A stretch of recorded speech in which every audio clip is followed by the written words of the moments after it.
I've been seeing Rainbow High Season 3 get a lot of hate online recently. I don't know why people are hating on it so much. This has been my favorite season, and I have many reasons as to why it is my favorite season. If you disagree, that's perfectly fine. We're all entitled to our own opinions.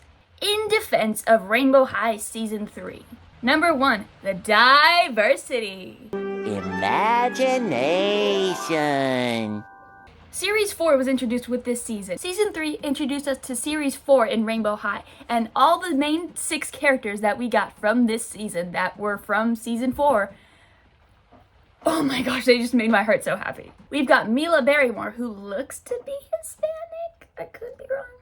We've got Mina Fleur, who's Indian. I could be wrong about that. If I'm wrong, feel free to correct me in the comments. I'm so sorry if I got that wrong. Delilah Fields with albinism, and my personal favorite, Jewel Ritchie with vitiligo. How many dolls do you see every day with vitiligo? I've only known of 2. One is a Barbie doll, and one is Rainbow High. And oh my god, they executed her so well. Oh my god, they did such a good job with her. Then there's Coco Vanderbilt, who is black. She's one of the only dark black skinned characters in the show. And finally is Lila Yamamoto, who is Asian. And I've heard a lot of backlash about her because they've apparently mixed cultures for her outfit. And I could be totally wrong, I think there was an in-universe explanation for that. One of her parents was Vietnamese and one of her parents was Japanese, so then she wanted to take both their cultures to mix it together for her outfit. I think I could be wrong. I'm probably wrong. But if I am, I mean, she's still Asian, which is a big step forward because they don't have many characters of color in their series. Plus, there's half of the Shadow High cast. And Season 3 was also the debut of Harper Dune and Simone Summers. Harper Dune is black and Simone Summers looks to be Asian. I could be wrong. But I just love this diversity. I grew up in a world where all cartoons or TV shows were predominantly white dominated. And I didn't realize that until I was older, how many white people there were. And I started to feel upset when I realized that there weren't any people of color. But it's slowly been changing and it's been getting a lot better. I'm really happy about that. There's so many different types of people in this world and they need to be portrayed in media. How are we supposed to get not racist without seeing our favorite television characters who are as people of color? Reason number 2 why Season 3 is my favorite season. The songs. Oh my god, they did such a good job on the music in this season. Oh my god. Taylor Swift, get out of here. You're not wanted anymore. I just want to listen to Rainbow High songs all day long. Also, I was personally on Team Harper Dune to win, but she didn't make it to the finals. Whatever. I find myself singing these songs pretty much every day. They're so good, and they have no right to be so good, especially for a kid's television show with 7-minute long episode lengths. They still managed to write amazing music. We've got Found My Voice by Glitch, who, by the way, is the best character in all of Rainbow High. Click Click by the Devious Twins. Navaratna by Mina Fleur, which BLONDE by friggin' Those Darn Dolls.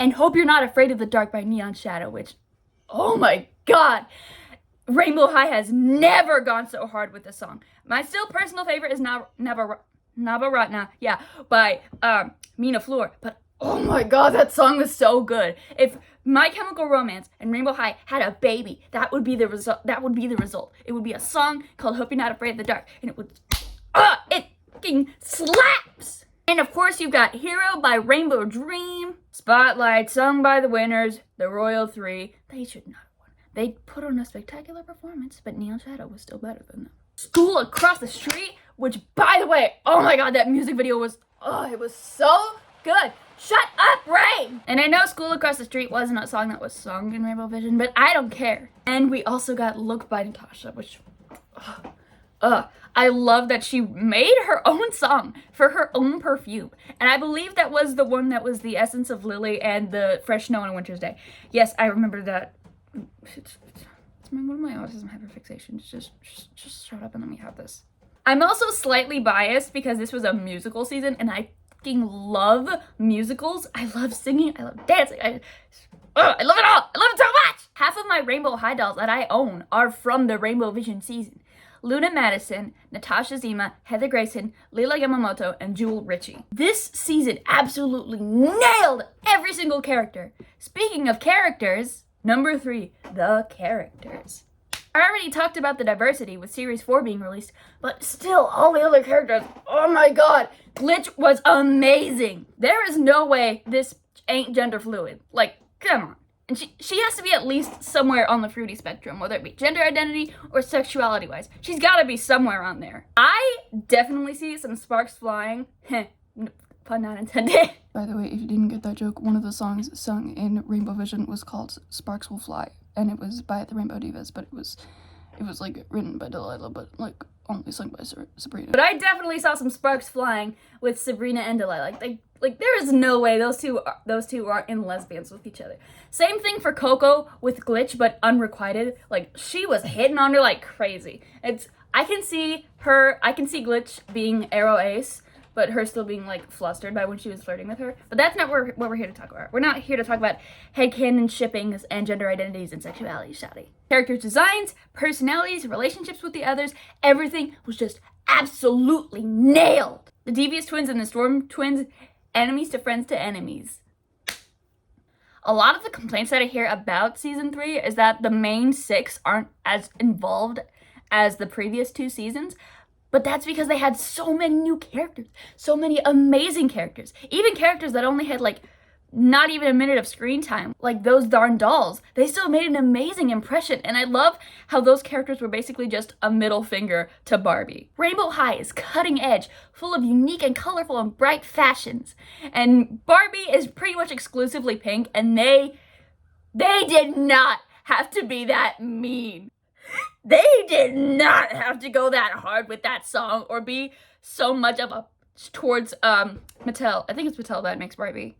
But then who makes whatever? They were flexing so hard, like, yeah, we're better and we know it, and you're still stuck in the past with your white, straight, female blonde stereotype who can't even drive a car because she's so stupid. It was like, oh my god. Speaking of which, the writing is reason number 4. I think is it reason number 4? It's one of my next reasons. There were so many funny moments, savage moments, moments of drama. There was one point where I was convinced that Avery was gonna slap Ainsley in the face. She started clenching up her fist, and I was like, what?